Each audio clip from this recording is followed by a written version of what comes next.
What up, listeners? What up, viewers?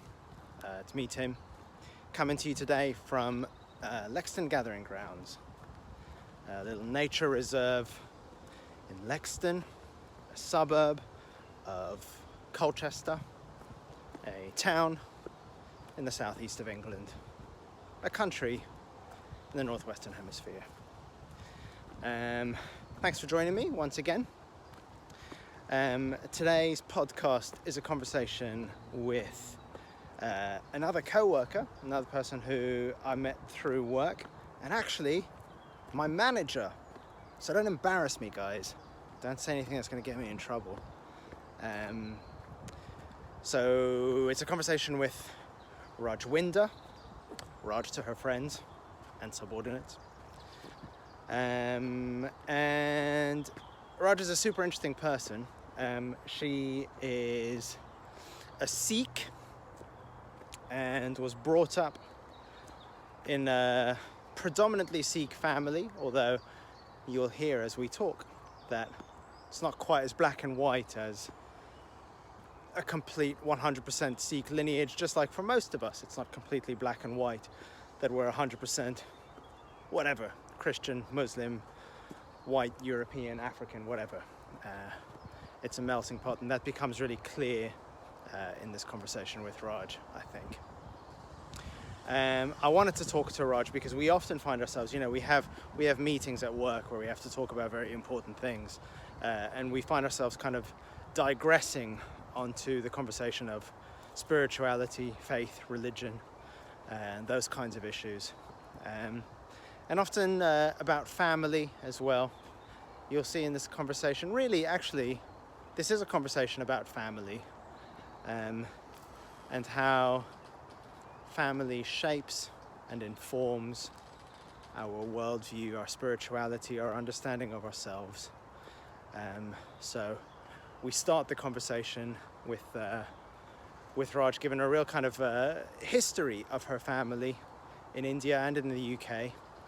And then we move on to talk much more, in a way that's much more close to home, about the importance of family and the people we grew up with and the things that they tell us. The things that they tell us that become part of who we are, and the things that they tell us that we want to challenge and push back on. So really, that's kind of what this conversation is all about. I won't say too much more because it speaks for itself. And speaking of speaking, you'll see that Raj is good at speaking. So I don't really need to ask many prompting questions. I pipe up once or twice in there. But really, this is Raj steering the conversation in a way which I think is really interesting and great. Okay, so that's podcast business. Aside from that, what's going on with you guys? I don't know why I ask. You can't tell me. Well, you could message me. Send me a message on Facebook or Instagram or whatever.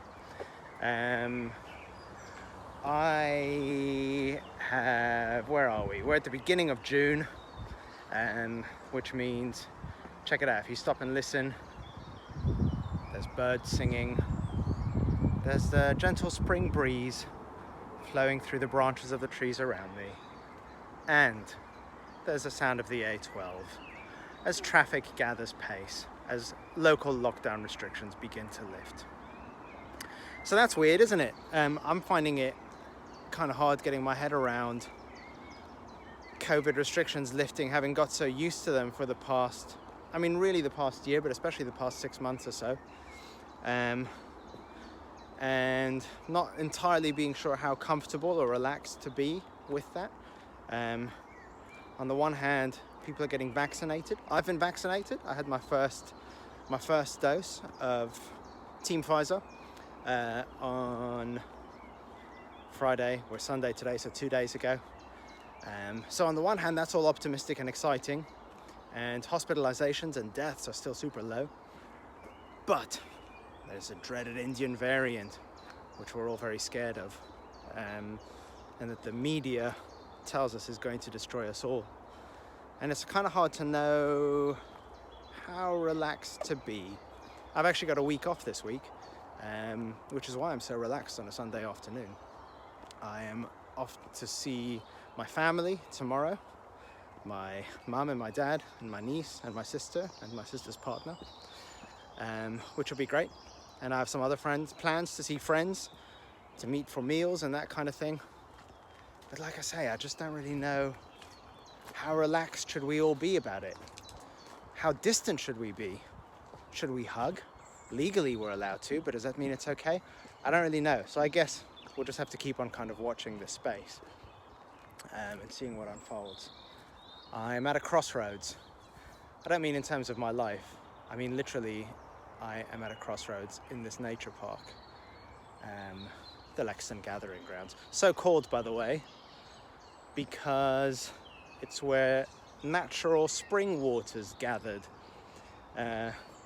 Not because of any shamanic rituals or anything like that.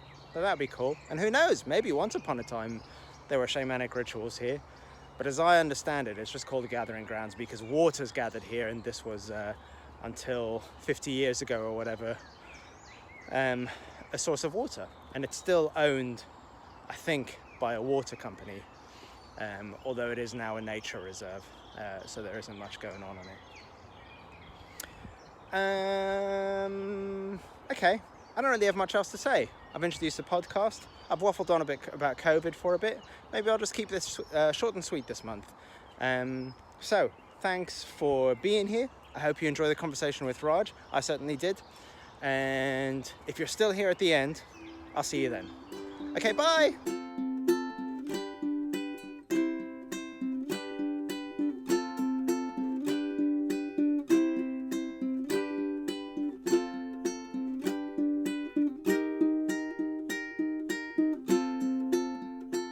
I'll just kind of introduce you as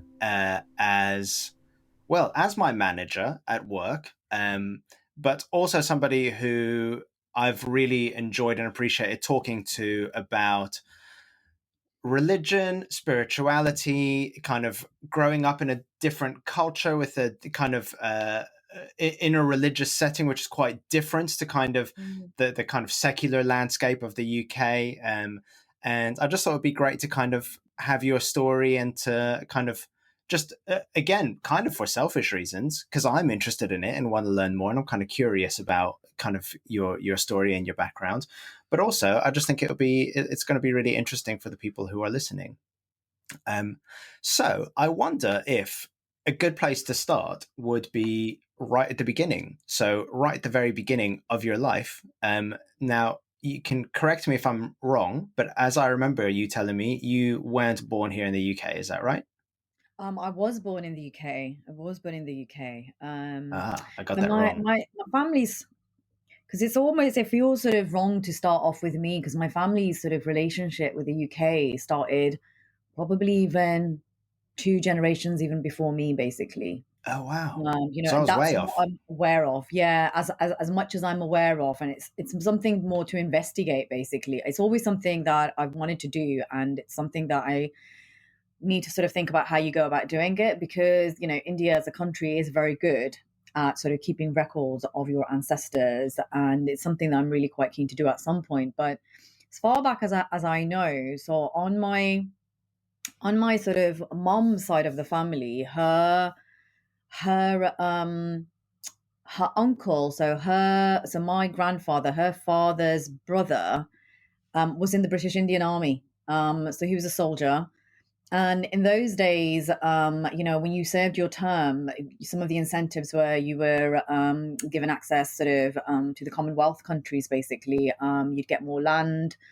And so he sort of came to, well, the story kind of goes, so my grandfather was a bit of the rebel. He was a naughty one. Okay. Not so educated, focused, very much sort of liked his alcohol, he liked his drink, he liked his meat. And so, the family solution at that time was actually, let's send him abroad because it'll put a bit more responsibility on his shoulders. And he had the opportunity to come to the UK. So your grandfather was in India, is that right? He was in India at the time, yeah. So both of my parents came from Punjab. So this is probably back in the sort of the 50s or the 60s, I reckon. And so he got the visa, as I understand, but he didn't want to come. And Fair enough. his brother took the opportunity, and he came to the UK, and his family then came over, and they settled in Southall. Okay. And so that's really interesting that generation, that's what was happening. The generation previously it's really interesting because it sort of speaks to, I think, probably not just the Sikh community, to the Indian community, the opportunities, but also sort of the tension of, your sense of belonging, your sense of community, your country. And that at that particular point in time, so this is probably going back to my great grandfathers, basically. Mm-hmm. On my mom's side, so my great grandfather, her maternal grandfather, was actually a freedom fighter. He wanted independent India. Wow. And I sort of only got to meet the man. And this is something I really sort of like, these are times when you wish that you were grown up and you'd had a chance to sort of speak to them about these experiences. But I remember when I was 5 years old and we went back to India for my uncle's wedding, and we went to see my mom's grandparents, and they were both sort of probably like 80s, 90s, and he had his back sort of hunched over. But his name is written in sort of historical records as a person who was sort of, fighting for independence back in those days. And he spent 10 years in and out of prison, basically as a political prisoner during those times.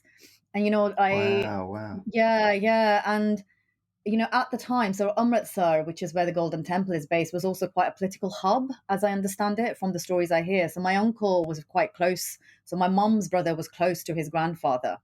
And they did have my uncle came when my mom came. My uncle was probably about 5 years older than her, so he'd had more time to sort of be a bit more conscious and aware of those times. And so he's spoken to me about some of, the conversations that he had with his grandfather. And he said, there was a time when back in those days, people didn't use wear trousers. They used to wrap a sheet, which we call a dhoti, basically, which is a very traditional form of dress.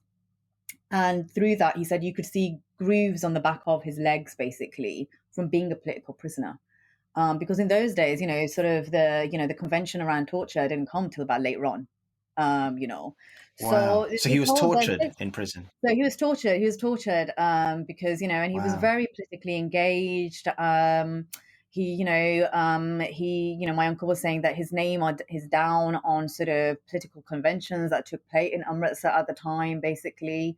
There's a lot of sort of interesting things around that time. And I'd quite like to sort of learn more about him if it's possible, to see like where was he held, what were the conditions like, who else was there as well, from sort of that is like noted down in Sikh history as well.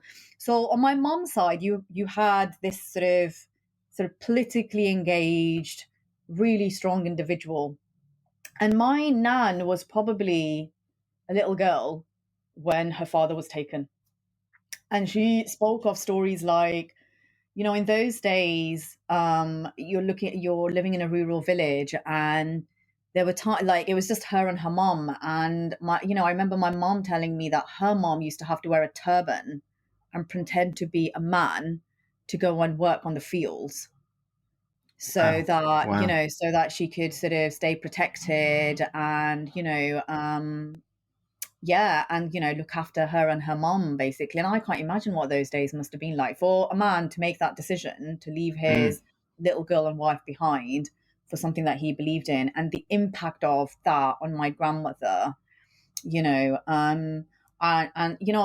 are things that, like, I think of only now I'm sort of really thinking about, and what has that mean in terms of the patterns that then have continued in our sort of family. And it's just something that I think I'm starting to have a bit more of a consciousness about. I just haven't been able to think about that. So on the one hand, you had this individual who had such a presence, in the sort of the stories that we were told growing up. On the other hand, my dad's side of the family, my grandmother, my paternal grandmother, her father, so another great grandfather on my my dad's side, he basically was employed by the British Indian Army at that point. So Okay. he actually, during World War One, he actually fought in Basra, basically, and his elbow was bombed. And so, and when I spoke to my dad's uncle about this, so his son, who is now also elderly, and last time I went, I kind of thought this is my opportunity to really learn more about this man. Again, I met him when I was very little, so we didn't get a chance to talk about this directly, but I spoke to him about his experiences, and he said, he was sent to Basra with just 6 months of training. And when he went there, his elbow was bombed. And when he came back, the elbow never recovered.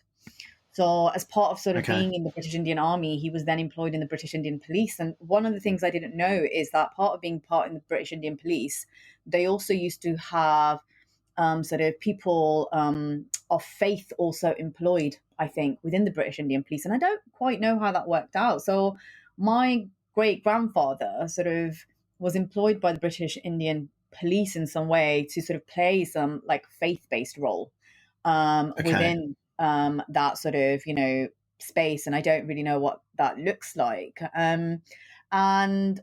He sort of he retired from sort of the British Indian Police, and he was also given the opportunity to then come abroad, basically. So the actual sort of Britain actually continued to pay him a pension as part of being the British Indian Army until he died back, I think, in the 80s.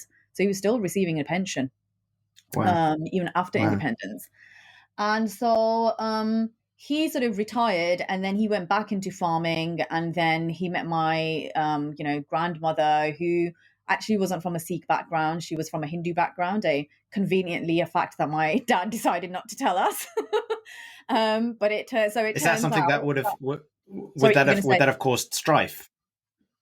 It's really hard to say, like, and it's hard to say this because I think that I've not looked at the history of this, basically. So it's a real blind spot.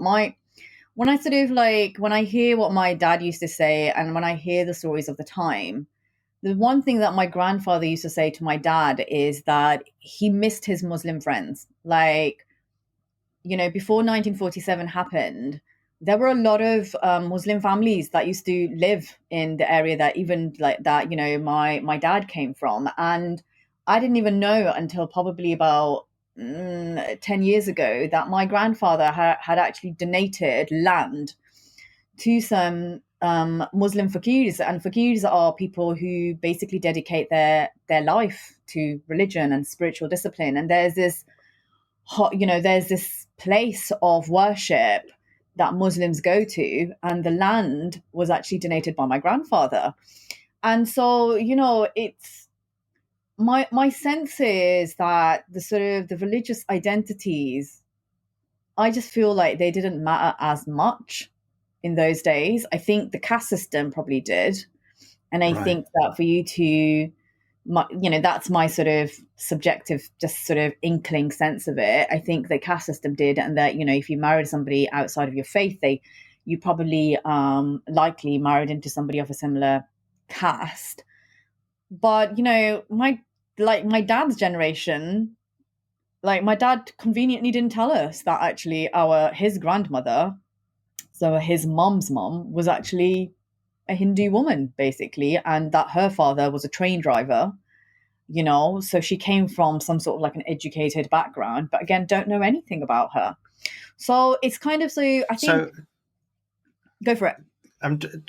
You mentioned two things there, which I have a very limited knowledge of, and potentially people who are listening might have no knowledge of. So I just wanted to ask you, so you mentioned 1947 and the caste system. So two questions. What happened in 1947, and what's the caste system?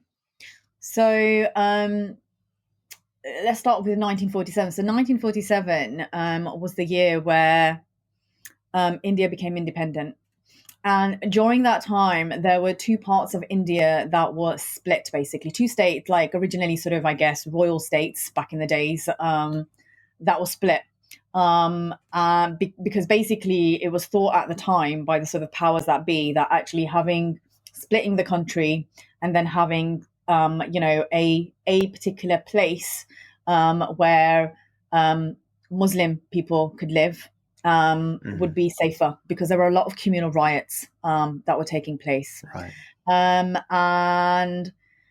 And that's sort of quite difficult to sort of think about that, because, it's difficult to sort of know, like, to what extent was that, based on the relationships that had existed for so many years before that, basically, and to what extent was that engineered? We just don't know. I just don't have a sense of that, and I'm sure like historical experts probably do have a better sense of that. Basically, I kind of think of it from a perspective of my grandparents who lost friends and never saw them again, basically, and that must have been really difficult for people, traumatizing for the people leaving their friends behind, and traumatizing for the people who were left behind and didn't see those friends and families, again. So Punjab was actually one of the states. So it's Punjab and Bengal that were actually split. So what you have right now in Pakistan is East Punjab, basically, and what is of Punjab in India is what we have, West Punjab, and that's really difficult for this. That's traumatizing in itself, I think, because Sikhism was founded in Pakistan. Basically, the Guru Nanak Dev Ji, who was the founder of Sikhism, was born in Pakistan. So Nangana Sahib, is his birthplace, basically, and you have to sort of. You have to sort of now get a visa and to make your way to a different country, when there is so much sort of history and heritage and relationships and love, and and I think about that, and I think this is probably I can't speak for the Bengali and the Bangladeshi experience as well, but I think about the damage that has done to sort of relationships, basically, and the love and that people had and the trust. And for me, I think through my family, I feel like the legacy of that continues. And I talk to people of my generation, and I feel like the legacy continues of just the impact that time has had on people from, Southeast Asian communities, but also in the Southeast Asia diaspora. So 1947 were very sort of important year in sort of the Southeast Asian calendar. And also I think the ripples of that are very still real. Like you're talking almost 80 years on, basically. It's really interesting. I'm just reflecting while you're talking, sorry to cut across you, that it's probably a similar, I mean, there'll be people listening who'll be shaking their heads at me for not knowing this, but I'm sure it's around a similar sort of time that the UK drew up boundaries and borders in Israel and Palestine. And I think when we think of kind of sacred lands in the West, we potentially think about places like Jerusalem, where these three huge world religions, Christianity, Judaism, and Islam, all have kind of a claim, their stories all have roots there and that kind of stuff. And there's something about our Western interference, which really fucked that place up, basically, and still to this day, obviously it's in the news, is continuing to be fucked up by it. And it's just really interesting comparing that to what you were describing, because actually India is quite similar in the sense that it's got, well, more than three. You've got Sikhism, Hinduism, Buddhism, and Islam as well, all of whom have stories that are rooted there in India or in the subcontinent anyway. Western interference, drawing up borders, dividing people, causing conflict even now, 80 years later. It's really interesting.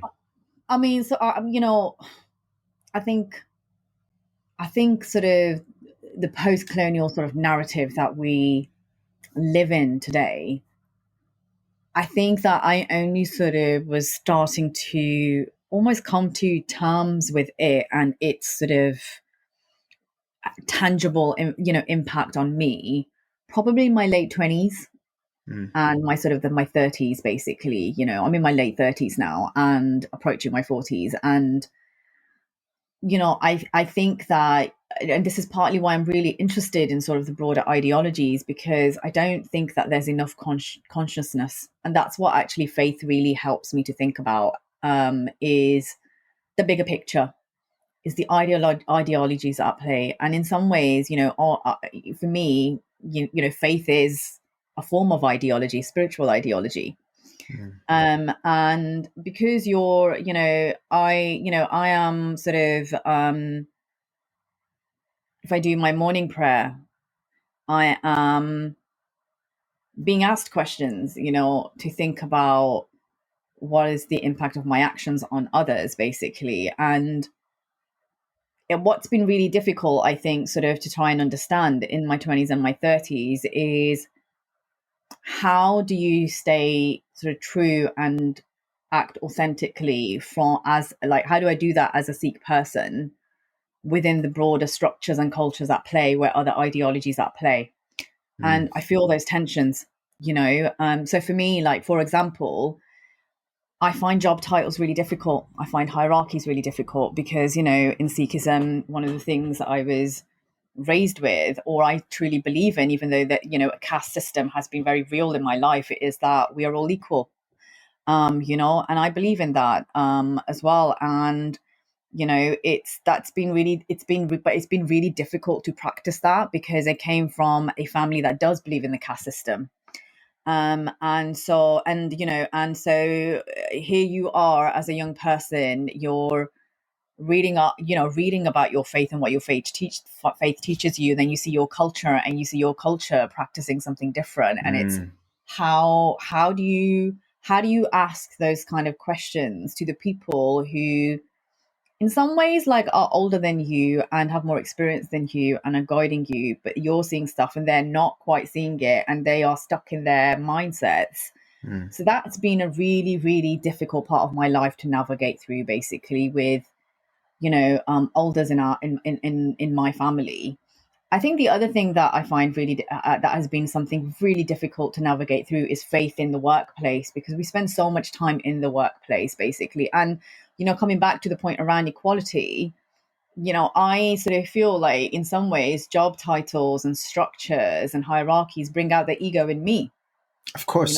And that makes me feel really uncomfortable. Like that, these sort of broader structures and cultures are in play, and I get seduced by that. Yeah. And I can see that it sort of brings out the ego and it brings out the sort of the insecurities, and it's really hard to know how do you sit with that. Like, how do you sit with that, basically? And ultimately, like, we are all sort of, the structures are, they're designed to give us an aspiration. Like it's a career ladder, a ladder for a reason. And I'm just like, well, what if you didn't want a ladder? What if you just wanted, a forward-looking pathway that was just like, on a sort of a plain path, basically, that you just wanted to get a sense of just moving forward rather than moving upwards, basically. What does that look like? And and it's, I think sort of the ultimate aspiration is around sort of leadership. And, I what if, you're not looking for that, and I find sort of, I've been sort of following Khalsa Aid for quite some time, and Khalsa Aid is a charity, and I think they've just been nominated for the Nobel Peace Prize. But the guy who runs it, Ravi Singh, they do a lot of relief work around the world. It doesn't matter of whose faith or anything like that. As long as there's a need, there is a need for us to be, supporting humanity. And he talks a lot about servant leadership. And I feel like, particularly because my background is coming from the voluntary community and social enterprise sector, there's a real need, I feel like, to reflect on what does that mean, like servant leadership. Yeah. What does that look like? What does it look like to not have sort of leadership and just all be servants to humanity, basically? We're all serving humanity and we're all serving the very best for the planet. And I think, the question around what does my sort of faith do for me, Sikhism is all about, learning and being a learner. And if there's one thing that I think Sikhism has always given me, it's the ability to question and to ask really powerful questions. And I think if we don't do that, I think we do an injustice to really think, to not blindly be just sort of following the wider structures and cultures at play, and not really be questioning them. If they're not working for you as an individual, if they're not working for others, then that feels like something that we should be doing, and it's healthy to do as sort of values and cultures and technology and knowledge and sort of all of this evolves. We should be doing that. I So think I think that's what it does for me.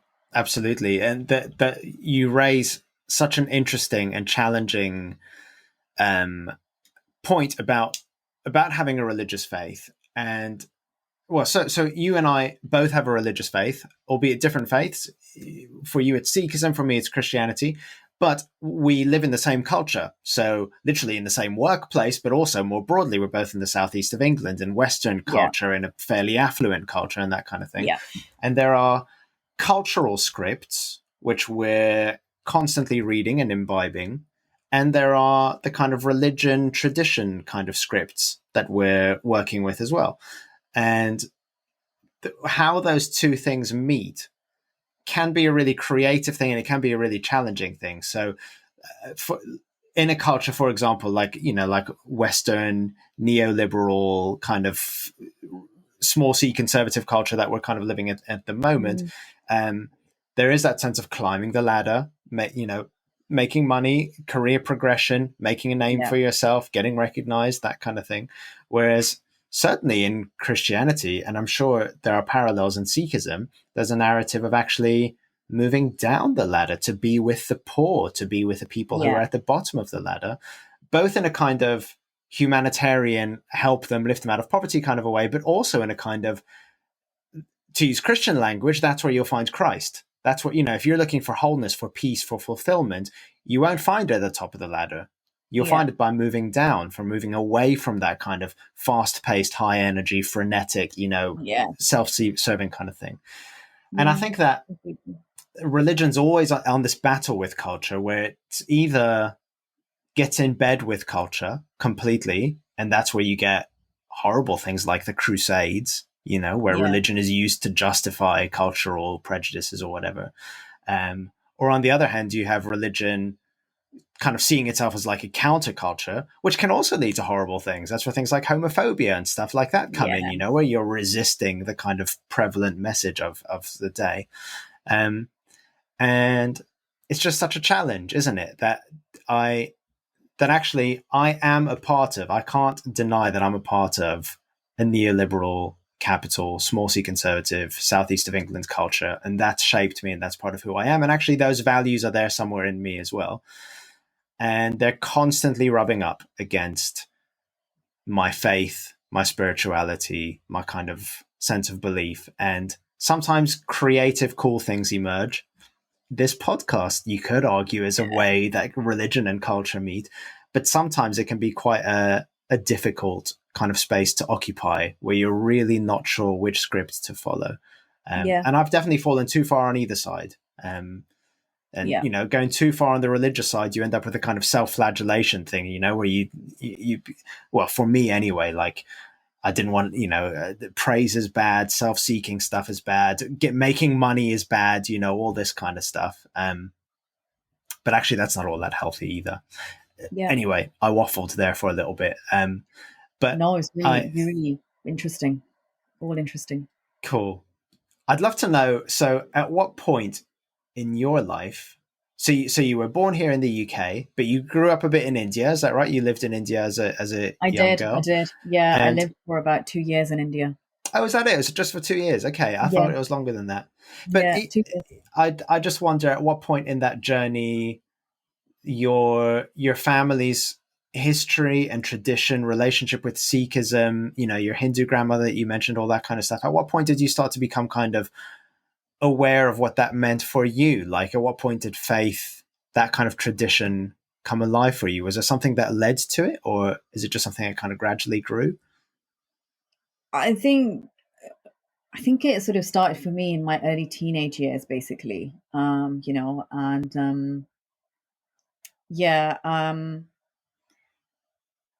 So I remember, I think being sort of a daughter within sort of the family that I came from, it sort of came with, you know, certain nuances, basically.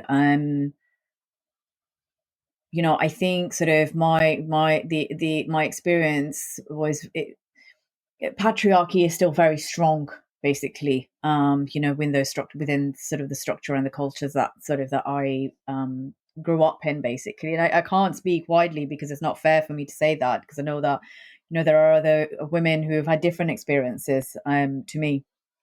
And I think sort of, you know, coming back to that point around hearing, you know, my parents or people who were, you know, adults as growing up and talking about things like caste and talking about, you know, men's place in society and women's place in society. And I don't know why, it just always felt like on a sort of a deeper level, didn't quite seem to me to be, you know, I couldn't trust that messaging for some reason. And my sisters always said that, you know, even when I was younger, you know, Tim, that, you know, I like asking questions and being that little bit of, you know, that little bit of a rebel in me that likes to sort of push the thinking. And, you know, I think that it was probably in me from quite a young age, and I don't know what, maybe that was a personality thing.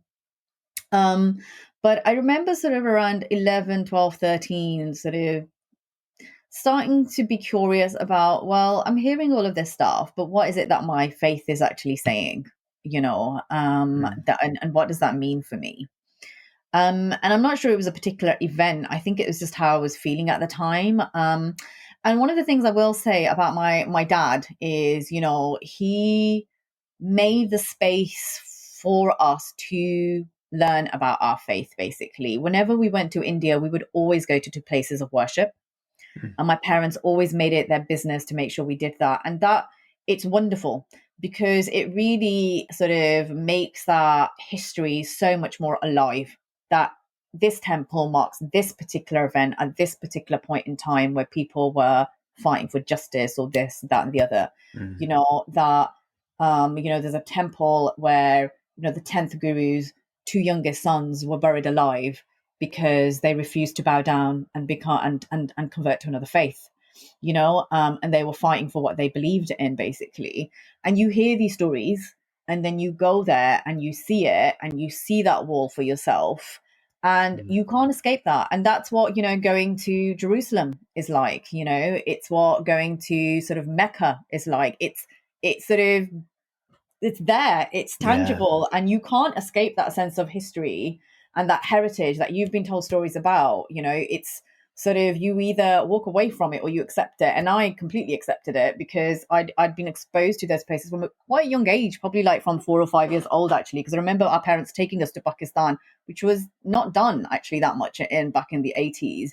And we went to the birthplace, you know, of Sikhism, and we went to these places that were very significant.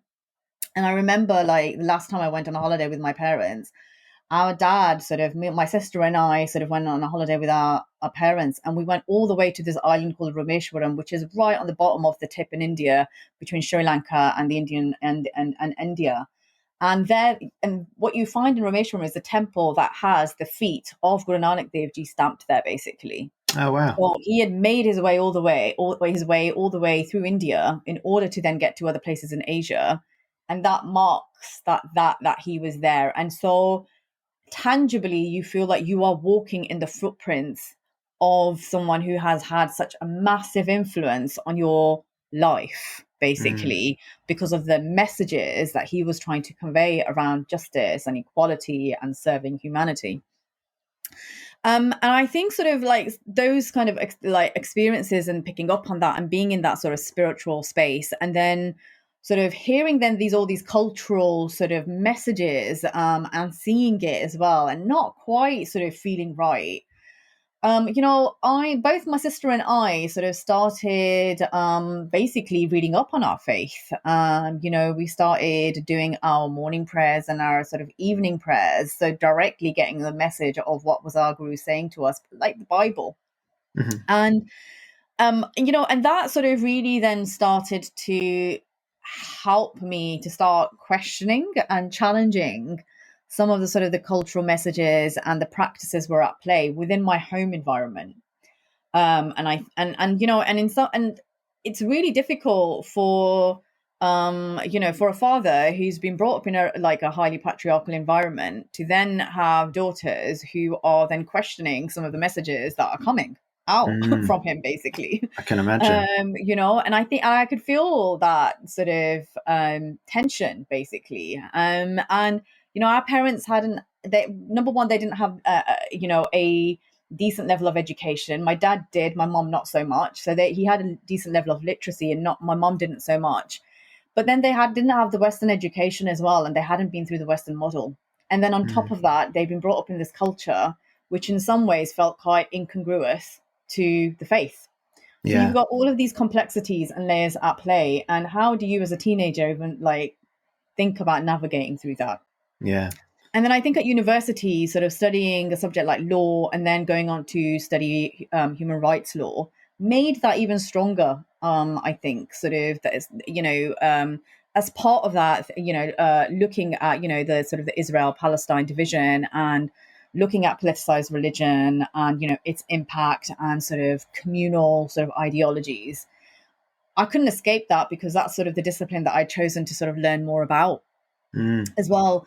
And I think what I hadn't expected, I think, in my 20s is the shift from the home environment, moving to London and then sort of being in the workplace and not having a sense of consciousness of sort of the wider ideologies that were at play, as you were saying, Tim, sort of neoliberalism and sort of the patriarchy and sort of being in quite sort of predominantly white spaces. And all of sort of the other sort of the ideologies that sort of come into that. And I think that I was so sort of focused on sort of just career and sort of building my experience and my knowledge. I almost kind of feel like my connection with my faith and that ability, I felt like sort of became weaker. And I think partly it was because as a teenager in university, I'd had more time to sort of connect with that part of my life. Yeah. And I think that when you're in your 20s, nobody says that to you, do I want to go back to my 20s? No way. It's too much work. Basically trying to prove yourself to your employers, one employer after another. Absolutely. And you're working hard and, you're trying to sort of move up that ladder because you get seduced by it and, and all of the sort of trying to get onto the property ladder again. And I think I got to a point where in my sort of early 30s, it started making me feel ill. Right. I just was working so much at one point that I was doing 60 hours or something, and it started making me ill. And I basically went to the doctor and she signed me off for a few weeks. And it was the first time that I'd experienced that sort of level, that's that kind of severe exhaustion in my life, basically. Yeah. And it was quite scary because I couldn't even lift my hand from the sofa. Wow. Because the exhaustion was so bad. And I think sort of for me, it didn't really create that much change in the workplace, and going into other workplaces, it just felt like the same patterns that you just expected to invest this time, and your ambition is sort of demonstrated by how many hours you put in, basically. And I like to work hard as much as another person, and I'll put in the extra hours if that's what's required to get the job done. But I think at that time I just realized that my health and my family was more important. And what also happened around the same time was that I lost one of my best friends from university to a tragic car accident, and she was 31 at the time. Wow. And it just sort of was the first time I'd lost someone in my life who I was sort of relatively close to. And situations like that, just really, when all of this is happening and then something like that happens, it just makes you want to step back and just go, what the hell is going on, basically. And I think I sort of, after, during that time, I started sort of freelancing. Then I joined, decided, okay, I've nearly done a decade in London. Let's see if I can, get a little bit more experience, and decided to do that. But I just, at the bottom of my mind, I think more what I was starting to do, I think was, and I don't even think I probably realized it at the time, I was starting to connect more with my faith. And it was bumpy, basically. There were times when I just felt really angry, and I just, and even now there are times, where when I'm so angry, I find it really difficult to do my morning prayer. And actually that's the time you should be doing it. But I actually can't bring myself to do my morning prayer, or to do a prayer in the evening, or, and so there are times when the best thing for me to do, the most faith related act I can do, is actually to listen to Sikh hymns. And then when I do that, they're just so spiritual that I just start crying. And so they're really triggering. Yeah. And so I think what my 30s has done is they've given me just, the work has been there, the pressure has been there, but then on some level, I've also sort of just taken this, brought in the intention to take a step back and just sort of think, what the hell is going on? And, and that's been from a social justice lens, so the Black Lives Matter protests, last year was for me coming. And I think this social justice, social injustice topics, generally, I just felt, these questions were sort of like coming to my mind to say, like, why is this happening? Why is this going on? Like, what's at play here? And then you've got the anger, then you've got the disillusionment, then you've got the frustration, then you've got this sense of numbness because you don't know what to do. And, I think, it's my faith that actually, I think it's my faith that either consciously, subconsciously, or unconsciously teaches me to open my eyes and see that stuff. And I'm not sure that I would be able to have my eyes open in that way if I wasn't sort of connected to my faith in some way. I'm not sure I would have that. And I think sort of one of the things that I've appreciated and also appreciated, but it's been hard to come to terms with as well, is one, I think the spiritual lens, helps you to have that sort of almost questioning, sort of challenging ability. Then I think on top of that, when you're from a diaspora community and you was talking about, growing up in a very different sort of culture, in a different part of the world with all these ideologies at play, it gives you inherently a comparative perspective. It's always there. Sometimes you don't even know it's there, but the way in which you're talking, the way in which you're seeing things, like now I'm more sort of attuned to it. I can see things from a comparative lens. And it's taken me a long time to accept that not many people have that capability. I think it's a privilege because it gives me like a sort of, like Marvel multiverse sort of way of thinking about things. It feels a bit like that. It's like a multifaceted way of thinking about things. And when I go and, visit countries in South America or East Asia or Africa, when you sort of have that, when you're sort of raised in that sort of way where you have that comparative perspective, I just feel like you're able to take so much more, even when you go to other cultures and other parts of the world, because you just sort of, are able to compare and sort of see like, okay, well, why are people doing it that way? Why have we done it that way? And also like some patterns as well. So, for me, it was really interesting that going to Machu Picchu, that was a temple for the sun god.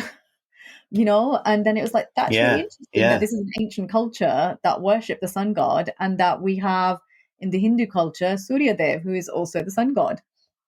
And so you start picking up on these patterns, around sort of history in different corners of the world, which is just really, I find it really fascinating, basically. And I just feel like it really enriches my life in a way that I don't think I'd appreciated sort of growing up. But again, it's taken me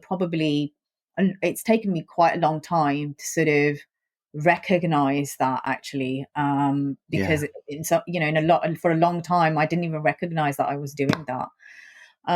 So yeah, I think sort of, I don't know if, I can't even remember what the question that you asked me, Tim, but Well, let me tell you, because it's really interesting. I've been listening to you talk, and so my question was about when your faith came to mean something for you, and you talked about a number of themes that people often talk about when kind of on the subject of kind of coming to religion. So you talked about the experience of feeling like you're part of something bigger than yourself, something older than yourself, visiting these places of historical significance. You talked about witnessing injustice and feeling angry about injustice. You talked about an experience of burnout, stress, of the things that you'd been taught to pursue not giving you the happiness that they had promised. And these are themes that I think often come up in conversations about what led you to faith, what led you to a sense of spirituality, or even, taking it completely outside of a spiritual religious framework, but what led you to kind of question the meaning of life and the purpose of life and what you're doing. Like, these are kinds of themes that come up often. But there was one thing you said, which I found really interesting, and I wondered if I could ask you a little bit more of, which was quite early on after I'd asked you that question. You talked about the experience of, how do I put this? The humanization of your parents.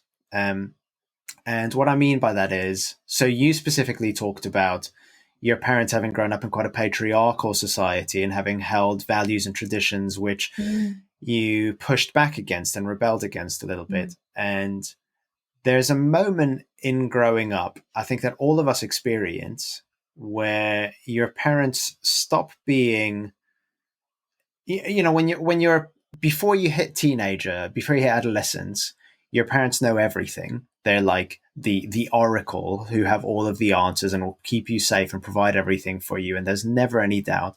And then when you become a teenager, your parents are dickheads and you hate them and they can't do anything right.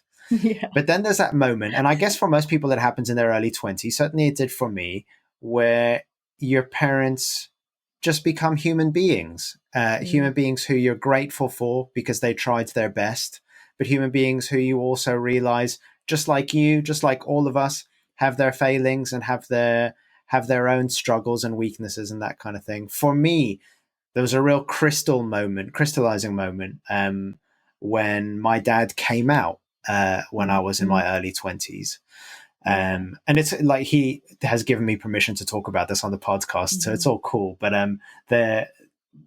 I remember there was a moment where, on the day that he came out, it shifted my perspective of him and my parents, not in a way that I was angry or resentful or anything like that, but just in a sense of like, wow, he's just a guy. He's just a guy like me, and he's going through this moment of huge fear and self-discovery and not being sure what the future holds and that kind of stuff. And that's something that we all go through. And I think that had a really big impact on my faith.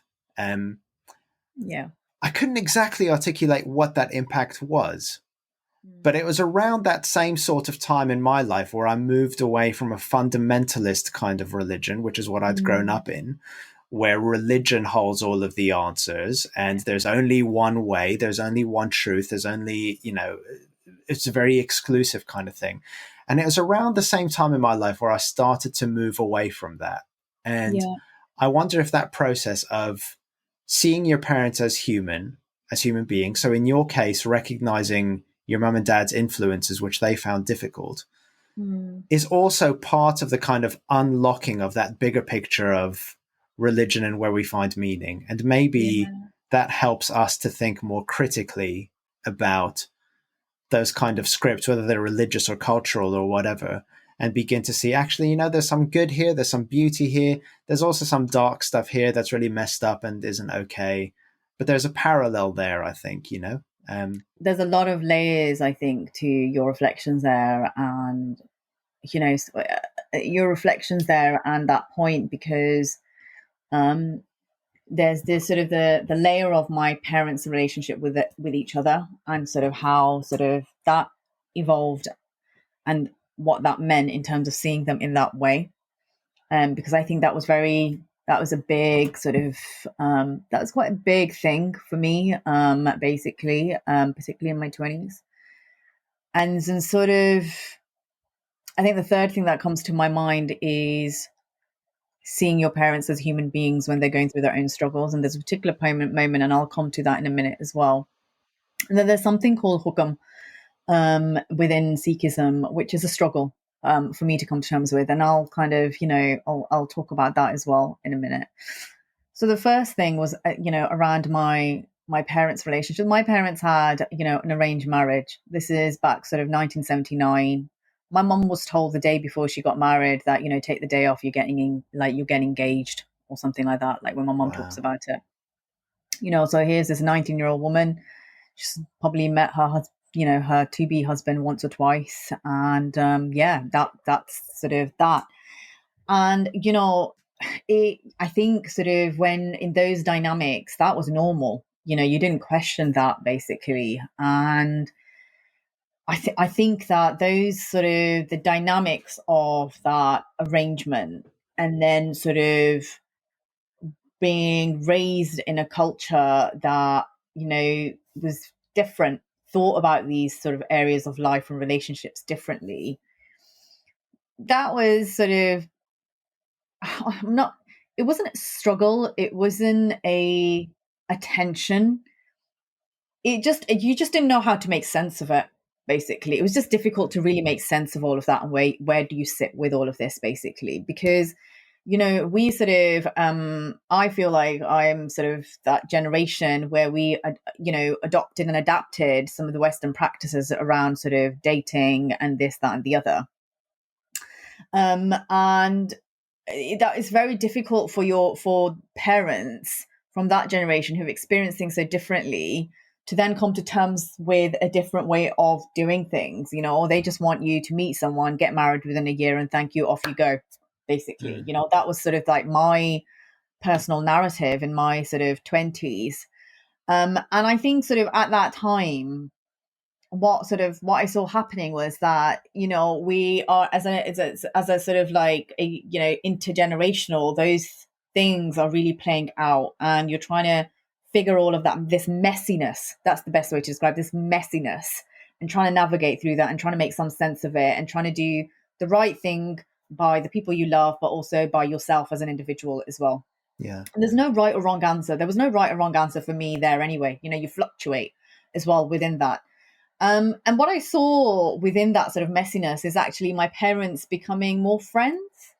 I think partly that was helped by the fact that all their children sort of have moved to the city because, they were focused on their careers during that time. And so they were there. They were almost forced into each other's company in a way they hadn't been since they probably first got married. And that was sort of, I think, a quite, not a moment, it was a really nice sort of evolutionary journey in their relationship to see that they were, becoming sort of companions and friendship in a way that we hadn't seen before. So that's kind of like, one part of that sort of question. The second part, I think, is sort of, this was just around the time where I'd lost my best friend. My dad had actually had a stroke. So he was diabetic. And, his first language was not English. His mother tongue was not English. And we were aware that he was diabetic, but we didn't know how bad his diabetes was. He kind of hid it from us. Right. In a way. And his GPs had been advising him to take insulin for years. Otherwise, Mr. Singh, you're going to have a stroke. And he just didn't sort of listen to them. He'd listen to other people from within the community, oh, it's fine. You don't need that. You don't need to get an injection. Just watch what you eat. And, these kind of like things came into play. And he ended up having a really bad stroke in sort of, I think this was about 2014. And I think that sort of really shifted the way in which he saw us and the way in which we saw him, because, we'd always sort of grown up a little bit of fear of our dad, actually, because he was this patriarchal sort of authoritative figure. And all of a sudden, he's a human being, vulnerable with his own struggles, just like the rest of us. And I think that, I think the sort of the stroke mentally sort of had, and emotionally had an impact on my dad in a way that we didn't expect. Like, he was a lot more emotional than he'd ever been. Like, he would start being tearful whenever he'd see someone, if he'd see his children when we came down from London through to, where they lived. And, he would get upset when we'd see, because he was just sort of happy to see us, I noticed my parents sort of would drive down to see me and my sister a lot more. And, and he was just happy to sort of like see us. Mm. And, and so that sort of, I think, moment really shifted. And I remember, reflect back on that time. And I think that we were just spending more time as a family in a way that we hadn't in our 20s, basically, because we were trying to figure out all of this messiness between us as two different generations. And in my early 30s, I felt like that started shifting slightly, and we were just able to have a bit more grown-up conversations as well. And then I think the third thing, sort of coming back to the point around sort of hukam, which is acceptance. So, in Sikhism, we are taught that things happen to you and they are part of the higher command that is there for your life. My sort of personal trajectory has not been typical of a Sikh woman in quite a lot of ways, basically, personally, and it's sort of, it's sort of coming to terms with the fact that I am on this journey for whatever reason I am on this journey basically. Other trajectories and journeys were not for me, were not meant for me. What's meant for me is meant for me. And, hukum is about accepting that and letting go. And I think that the experiences that I think I've had in my 30s have almost it's almost being forcefully taught the capability to let go. Because there are events that have happened in the last sort of, I'd probably say 8 to 9 years, which were out of my control. Mm-hmm. And, when I'm sort of in that sort of space and, struggling and upset or angry, and sort of just not feeling I want to connect with my faith, there's a part of me that's like, this is the wider command for me. This is the higher command for me, for my life. And who knows what these events mean for my life going forward. I have no idea where it's going to end.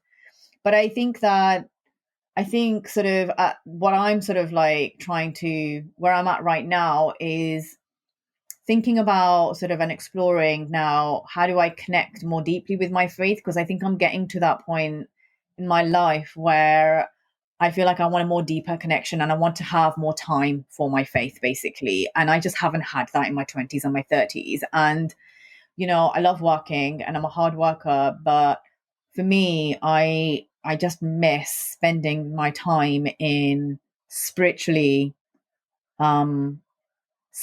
strengthening and growing. And I feel like I just haven't had the time to do that.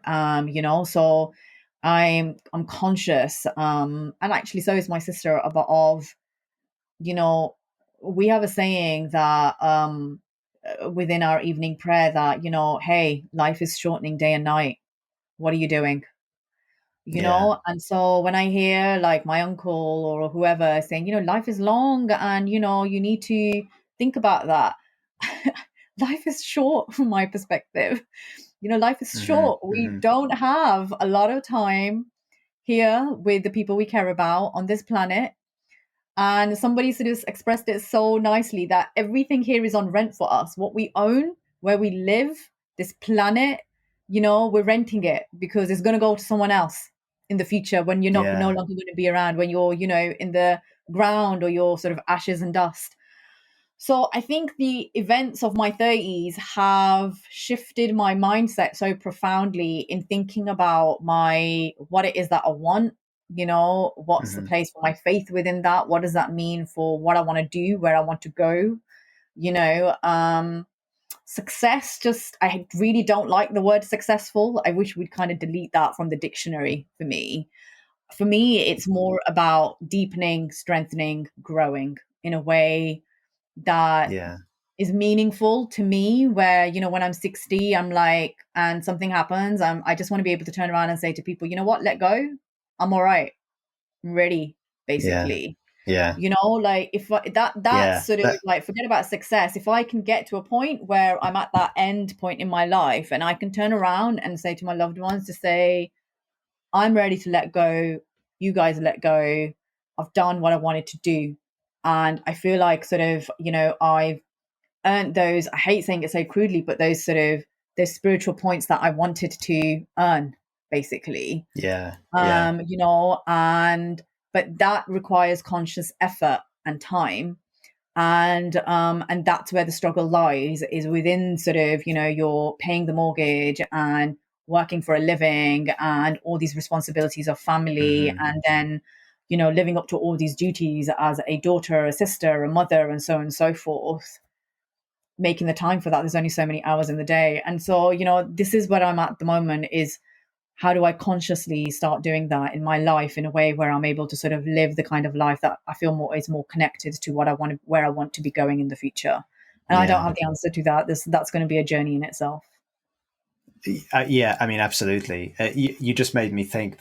I've had a few conversations with friends recently who were getting themselves really quite worked up about issues which they had no control over, and I found myself wanting to say, just care less. Like you don't need to care that much about this. And as is always the case, when you find yourself thinking something a lot about somebody else, it's often relevant to you. And actually, that's the advice that I find myself trying to give myself now. You know, just care a little bit less. You don't need to be so anxious about this.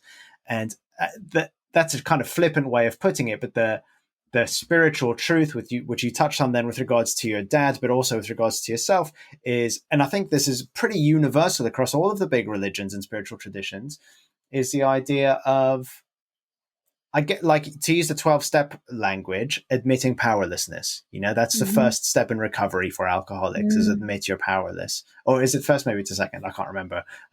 But it's a significant step, which seems so countercultural when all of the prevailing messages are climb the ladder, work harder, crank the wheel a little bit harder, that kind of thing. Earn power, that's right. And you have to, and if you don't get it, it's your fault because you didn't work hard enough or whatever. Yeah. But actually the spiritual truth is you can't. Yeah, Just let go. Just let go. Like, power scares me, I think. And that again comes from the spiritual side. Like, money and power scare me because I find them, you know, I find them corrupting forces, basically. 100%. And, you know, I am a human just like everybody else. And kind of coming back to the point, ego insecurities, just like everybody else. I see that within myself. And so that's why those kind of influences scare me. You know, and when you were talking about careless as well, Tim, I think for me, it's getting real clarity on what do I really care about. And I think often we don't take a step back and really think about, right, if I was going to die tomorrow, what are the top 3 things I really care about right now that I would absolutely want to be doing in my life, to kind of say to myself, yeah, I'm ready. Like, I've done what I wanted to do. And I think that it's, when I've sort of asked myself those questions, it's given me a really good sense of, this is what, like, this means to me, and all of this stuff, like, that's not for me. It's not for my journey. So we'll see, like, you know, what happens now, basically. I also am conscious that you asked me about the caste system and I never explained it. So for your listeners who, that's a good point. So it's difficult to sort of put a definition behind the caste system, but in essence, it comes from, I think, sort of the ancient Hindu texts, and I think basically, I'm sure that there'll be people out there who will contest this.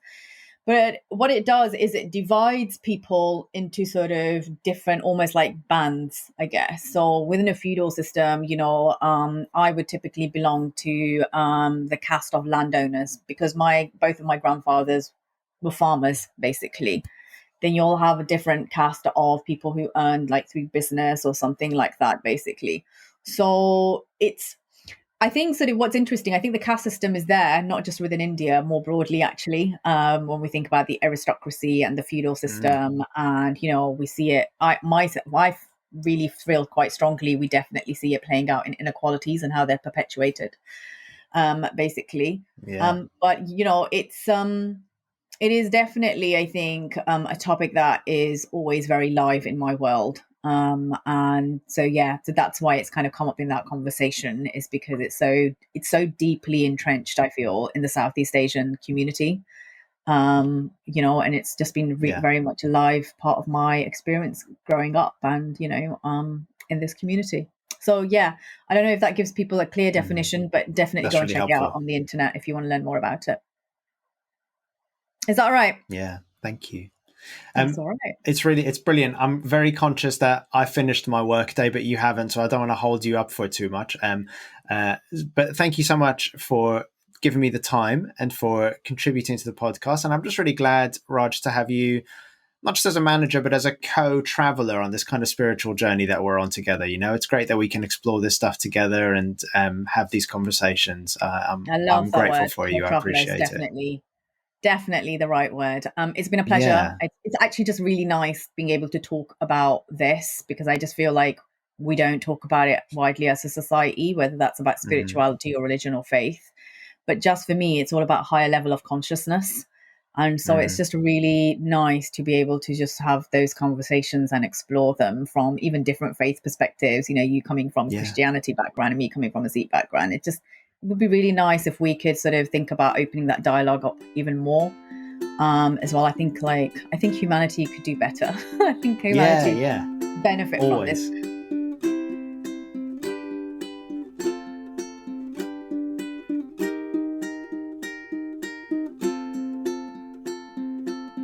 Right, I'm back. Through the magic of editing, I'm actually only filming this about 30 seconds after I filmed the intro that you watched at the start of this. But you'll see through the language that I use shortly that I'll make it sound like I was there listening to the podcast with you all the time, like this. So that was great, wasn't it? What a cool conversation. Thanks so much to Raj for giving me her time to talk to me about faith and family and all that good stuff. I feel grateful to Raj, not just for being here on the podcast, but for being somebody who is interesting and thoughtful and also super compassionate. Like lots of us, the past year has been pretty intense for me mental health wise, and there have been times at work when it's felt like a bit much. And it's been great to have a manager like Raj who I can be honest about that stuff with and tell her when I'm feeling overwhelmed. I know that there's always compassion and thoughtfulness and integrity waiting for me when I talk to her. So again, thank you, Raj. Thank you, listeners. Thank you, viewers.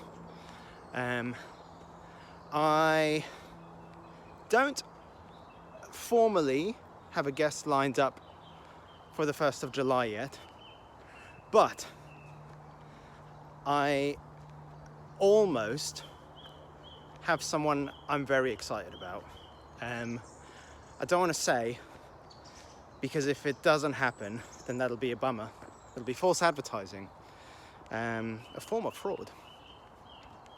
But I've been talking to somebody about coming on the podcast, somebody who is a big name, certainly compared to all of the names that I've had so far who have been friends of mine. This is somebody who I don't actually know, but has a pretty significant following already in the podcasting world and on social media and that kind of thing. So that's super exciting. Like I say, I don't want to make promises I can't keep. So you'll just have to tune in next month to see if that happened or not. And if it doesn't happen, then I will have somebody equally interesting, but maybe not quite as well known. I'll find someone. Anyway, thanks again. Thanks for being here. I love you. I'm looking forward to seeing you. Some of you I can't stand, but you don't know who you are.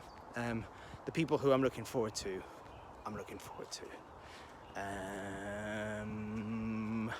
That's it. All right. Enjoy June. Bye.